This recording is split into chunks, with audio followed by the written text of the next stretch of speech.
Bonjour! Nous démarrons aujourd'hui notre premier cours de comportement. L'homme et le chien, comment cela a-t-il commencé? Ce que nous dit la paléontologie.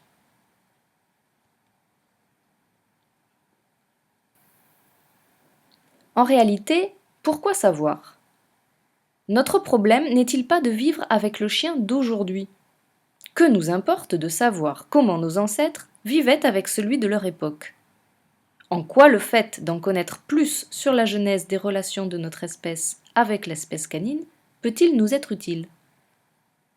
Nous allons le voir, cela fait en tout cas au moins 12 000 ans que les hommes vivent avec des chiens, et qu'ils ont fait avec ceux-ci des choses plus ou moins extraordinaires.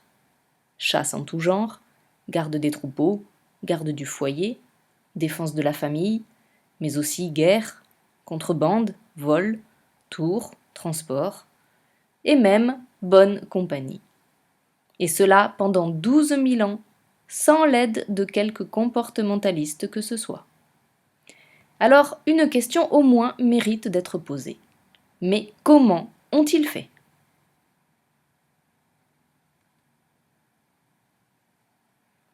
Le chien sauvage a-t-il existé? Je vous avoue tout net avoir du mal à le concevoir. Mais c'est peut-être aussi votre cas. Et c'est la vérité. Mes petits bichons maltais sur leurs couffins et les loups sauvages de la taïga, une seule et même espèce? Comment le croire? Et pourtant, loups, chiens, mais aussi chacals, coyotes, fennecs, renards et quelques autres, si l'on trouve un moyen ou un autre de les croiser entre eux, auront une descendance, ce qui est déjà remarquable. Mais cette descendance sera fertile, aura la capacité de se reproduire à son tour. Or, c'est précisément le critère déterminant de la notion d'espèce. On s'est parfois posé la question d'une étape entre le chien domestique et le loup, une sorte de chien sauvage, voire plusieurs types de chiens sauvages, dont seraient issus par croisement volontaire et involontaire tous nos chiens contemporains. Mais on sait aujourd'hui cette question non pertinente. Pas de chaînon manquant entre loup et chien, tout simplement parce que le chien est un loup, plus ou moins domestique certes, mais un loup cependant à part entière. Ainsi parle l'ADN. Le débat est clos. Le chien est un loup qui accepte ou recherche la compagnie de l'homme, exactement comme l'on pourrait dire aussi justement que le loup est un chien qui la refuse. Soit, me direz-vous, mais la transition loup sauvage, loup, chien domestique, quand? Comment? Et puis peut-être, pourquoi?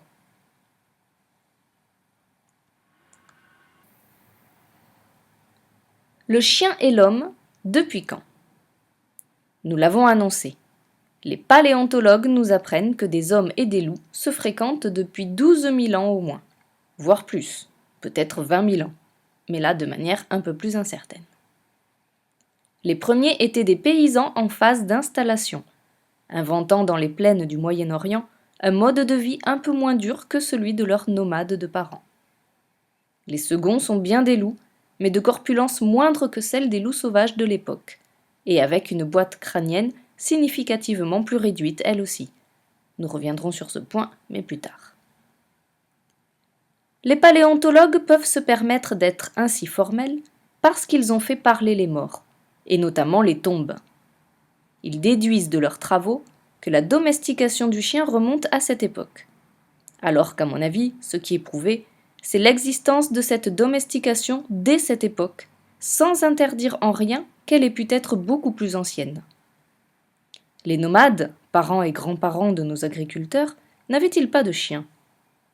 Leurs tombes ne le disent pas, c'est vrai, mais on peut bien comprendre que celles de voyageurs en perpétuel déplacement aient été plus vite construites, bâclées, que celles de personnes installées. Mais à quelque époque qu'ait eu lieu le mariage entre nos deux espèces, comment s'est passée la première rencontre?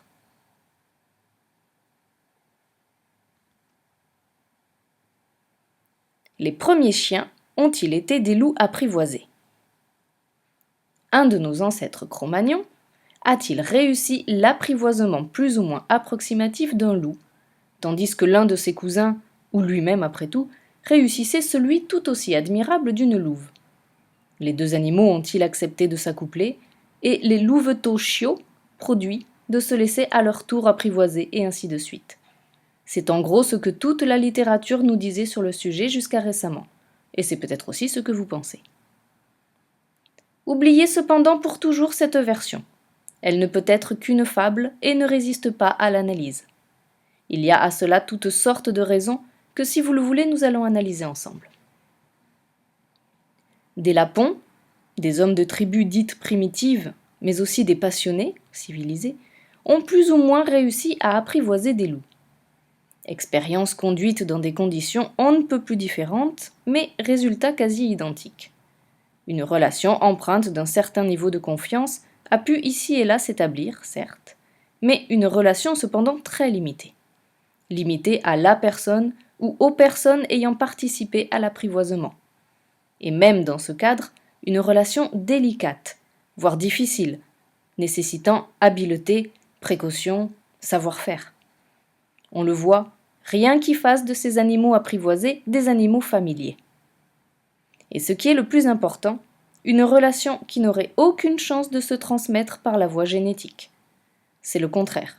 Tout est à recommencer à chaque génération.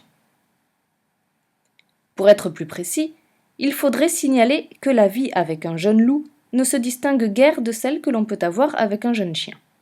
Les comportements sont à peu près identiques et les louveteaux peuvent eux-mêmes faire preuve de soumission, d'obéissance, d'affection. Mais immanquablement, les choses se gâtent avec l'arrivée de la puberté. Le louveteau devient rétif, agressif, et il n'accepte plus l'autorité contre laquelle il se révolte au contraire, avec une grande férocité. À partir de là, l'animal ne montre plus qu'un seul désir, celui de s'enfuir. Il fait preuve pour cela d'une détermination et d'une imagination dont aucun chien ne serait capable.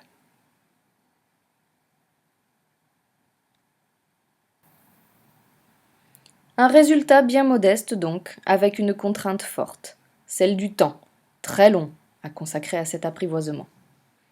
Or, soyez-en sûrs, à notre ancêtre Cro-Magnon, le temps, précisément, voilà ce qui a manqué le plus. Outre qu'il ne vivait pas longtemps, une quarantaine d'années, nous disent les paléontologues, le souci de se nourrir et de nourrir sa famille lui était bel et bien une occupation à temps plein, laissant peu de place aux loisirs. Un Cro-Magnon qui se fût amusé à gaspiller du temps pour apprivoiser un loup du voisinage ne serait pas seulement passé pour un illuminé auprès de ses collègues, il serait surtout très rapidement mort de faim. Il était d'ailleurs d'autant moins tenté d'envisager une telle expérience qu'il n'avait rigoureusement aucun moyen de savoir ou même d'imaginer qu'il pouvait exister des animaux familiers ou de compagnie, ou encore domestiques, et de voir à cela quelque intérêt que ce soit.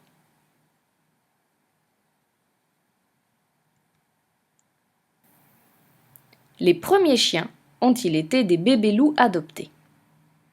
Mais voilà que par-delà l'écran de mon ordinateur, je vous entends me dire « L'espèce humaine n'est pas seulement motivée par l'intérêt, il y a aussi les sentiments, l'affectif. » Et vous avez raison. Que tonton ou papy Cro-Magnon ait eu toutes les tentations que nous puissions imaginer, à l'exception de celle de tenter l'apprivoisement de loups sauvages, c'est acquis. Mais un cas particulier a pu se produire, et s'est même certainement produit. Tonton part à la chasse, et au cours de sa quête, il découvre une nichée de bébés loups, dont les parents sont absents. En chasse comme tonton, mais ailleurs, ou morts, peut-être même trucidés par tonton lui-même, ou n'importe qui d'autre, mais absents. Ne nous faisons pas trop d'illusions. Pour tonton, cette nichée, c'est d'abord de la viande, sinon bon marché, du moins facile d'accès, et la probabilité qu'il se soit empressé d'une liquidation collective est hautement vraisemblable. Mais enfin, qui sait? On peut tout à fait concevoir que tonton ait eu au campement une copine, dont il est envisagé de se ménager les faveurs en manière de distraction pour telle longue soirée d'hiver. Lui ramener de la viande eût été une démarche tout à fait pertinente. Mais l'idée d'offrir ladite viande vivante pouvait ajouter le sel nécessaire à la tentative séductrice. À la copine de choisir ce qui lui plairait le plus. Le louveteau vivant pour jouer à nounours, ou le louveteau plumé en cocotte ou au barbecue.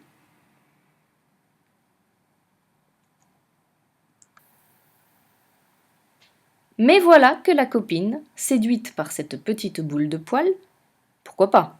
12 000 ans plus tard, cela ne se produit-il pas tous les jours? S'en entiche et l'élève. Pas trop de romantisme tout de même, puisque de toute façon, à cette époque, il n'est pas encore inventé. Si la copine garde le louveteau et si celui-ci survit, c'est qu'il est nourri au lait de la copine. On sait aujourd'hui que nos ancêtres Cro-Magnons pratiquaient déjà certaines formes de commerce, mais ne cherchez pas. Point de lait pour chiots au rayon des magasins Cros.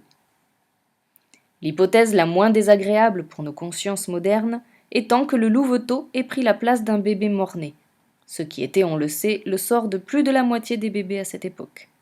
Mais n'anticipons pas. Supposons, ce n'est pas impossible, que le louveteau ait survécu à cette alimentation.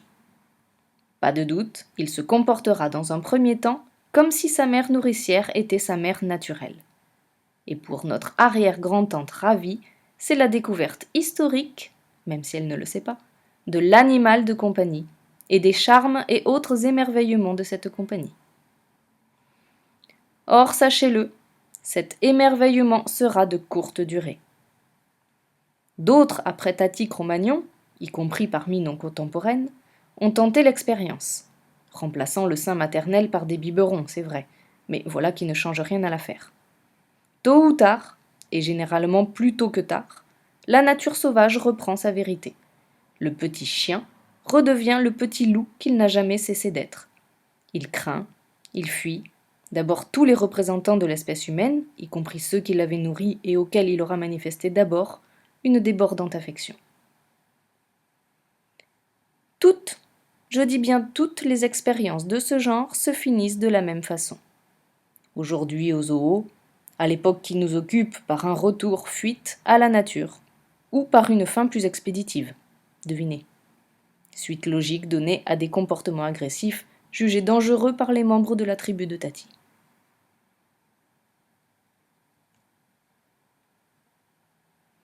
Et nous allons découvrir dans un prochain rendez-vous qu'il n'y a finalement rien là que de très logique.